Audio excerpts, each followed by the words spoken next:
สบายดีพี่น้องมดสกูสุคนเอาคลิปนี้ก็มีผู้ใหญ่ใจดีนะพี่น้องเพิ่นมาเที่ยวประเทศไทยเพิ่นก็เลยโอนเงินมาผ่านทางโอนพุ่นแหละไปติดต่อหาโอนแล้วโอนบ่ได้ตอบเพิ่นเนาะพี่น้องเนาะก็เลยทักมาหาโอนให้โอนใหญ่ตอบเพิ่นแน่เพิ่นว่าเนาะโอนก็เลยไปเพิ่นก็โอนเงินมาแล้วเพิ่นก็เลยบอกว่าเงินในจำนวนนั้นให้กินหมูกระทะกันเนาะแต่ข่อยยังค้าขายเครื่องอยู่ก็เลยให้สิเพิ่นพากันกินถาทางในพุ่นแหละปิดร้านเก็บหยังแล้วโอนจึงไปกินน้ำหลังเนาะพี่น้องเนาะแล้วก็เพิ่นเลี้ยงเบียร์แน่เนาะพากันกินเบียร์กินหยังเด้อข่อยยังอันนั้นอยู่พี่น้องค้าขายเครื่องอยู่ก็เลยโอนว่าเอ้าตัวหน่อยมึงสิบ่เอานั่นเพิ่นก็เลยเอาเบียร์มาปะให้โอนอยู่ในนี่2 ขวดเนาะพี่น้องเนาะแต่โอนก็สิเอาเข้าไปกินน้ำกันอยู่ในพุ่นแหละเก็บร้านเก็บของยังเข้าไปพุ่นแหละโอนจังสินำไปน้ำหลังเนาะพี่น้องเนาะอยู่น้ำกันนี่ก็มีน้องดาวก็มีไอเพจแล้วก็น้องบอลเด้อพี่น้องเด้อหัวหน้าเด็กน้อยได้พี่น้องไอเพจนี่หัวหน้าเด็กน้อยได้นี่ค่ะมีไอเพจกะดีแนวนึงพี่น้องเอ้ยดีแนวไหนเราสิเป็นคนหมักเว้าเราเว้าเรื่องนั่นเรื่องนี้จบไปแล้วก็สิมีเรื่องอีกเรื่องหนึ่งขึ้นมาเว้าอีกสำหรับข่อยว่าบ่เงาน้ำลาวเด้พี่น้องบ่เงาน้ำอ้ายเก็บของพอดีก็เลยเมียพากันนั่งเช่าเมียไปแล้วเก็บของแล้วก็พากันนั่งเศร้าเมื่อยเด้อพี่น้องเด้อแม่นไอ้เพจเราสิมีเรื่องเล่าเรื่องนั่นเรื่องนี้เราเล่าสิเด็กน้อยฟังนั่นแหละบ่ได้เล่าให้เฮาฟังดอกแต่เฮาก็ฮู้ก็ฟังพี่น้องแต่ว่าก็รู้สึกแบบว่าได้หัวได้หยังน้ำลาวอยู่ไอ้เพจน่ะแต่ว่ามื้อใดเพิ่นเมียเพิ่นอารมณ์บ่ดีบ่ได้มาขายของเลยเงียบก็ซะน้อยก็เว้าพื้นซุเพิ่นแล้วซะน้อยเงียบๆเนาะมื้อนี้บ่ได้ยินเสียงไอ้เพจเลยบ่ได้ยินไอ้เพจละสักพื้นเรื่องนั้นเรื่องนี้ว่ะแม่อีกมือ2 มือนี่ไอ้ถ้าเกิดว่าเมียฟังไทยนี่ฮังดูจะเอี้ยเจ้าแล้วบัดนี้บ่เอาบนเหมือนมึงอ่ะนี่แต่เจ้ามันเปลืองมันเลยเว้ยมันเปลืองแม่นแหละบ่ต้องเมื่อดอกเมื่อกลับมาเพิ่นยังสิเมื่อนำกันคนนึงถ่ายอยู่พี่ก็ได้อีกมื้อ2 มื้อพุ่นละพี่น้องเอ้ยจักมื้อใดเนาะมื้อใดบ่รู้มื้อใดบ่ฮู้ว่าอีก 2-3 มื้อประมาณนี้แหละแต่เห็นก็ว่าเมื่อกันบ่เห็นก็บ่ได้เมื่อแล้วเนาะแม่นตามในคลิปถ้าเห็นในคลิปไอ้เพชรอยู่พุ่นก็แม่นไอ้เพชรเมื่อฮอดพุ่นแล้วนั่งอีกจักน้อยพี่น้องเอ้ยอยากนั่งอีกจักน้อยบางทีมีลูกค้าเพิ่นมาซื้อไปโหลดเดี๋ยวเขาขายให้ดอกก็ขายเครื่องได้อันนี้อยากเก็บให้มันแล้วอย่าดาวเอื้อยๆก็ได้อันเมียนให้นางมนต์แล้วกัน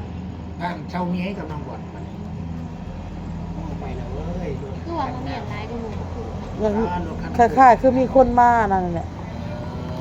ก็เพียงงามเลยแจ้งว่าเพิ่นมาทางไก่เพิ่นมาขับรถอะไรบ่นะป้ายรถคืออันนี้สวรรค์บ่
เอาคลิปนี้ก็ลาไปก่อนพี่น้องพ่อกับคลิปหน้าพี่น้อง ได้กินขบเด้อเอ้ยเด้อ ไปกินครบหมดทุกคนพี่น้อง ขบเต็มเมือนเลย อันนี้นะย่ำนะ